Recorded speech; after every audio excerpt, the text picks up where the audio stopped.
Hermon ప్రార్థన మందిరము వారి అనుదినమన్న సోమవారము 4వ తారీఖు మే నెల 2026.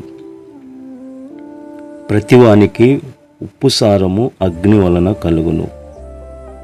మార్కు సువార్త 9వ అధ్యాయము 49వ వచనములు. బైబిల్లో అగ్ని తరచుగా శుద్ధీకరణకు చిహ్నంగా కనిపిస్తుంది.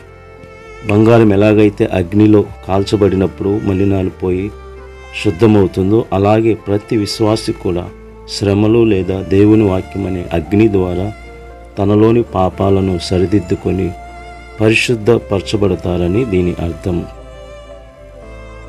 ఉప్పు పాత నిబంధన కాలంలో దేవునికి అర్పించే ప్రతి నైవేద్యానికి ఉప్పుని చేర్చేవారు.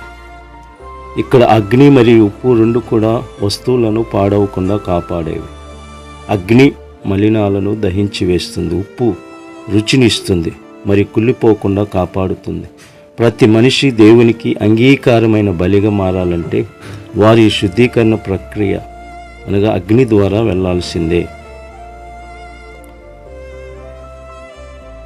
పరిశుద్ధమైన జీవితం గడపడానికి ప్రతి విశ్వాసికి క్రమశిక్షణ, శ్రమలు లేదా దైవిక పరీక్షలు అగ్ని అవసరం అవుతాయి. అవి మనల్ని దేవునికి ఇష్టమైన వారిగా, ఉప్పు సారముగా ఉన్నవారిగా తీర్చిదిద్దుతాయి.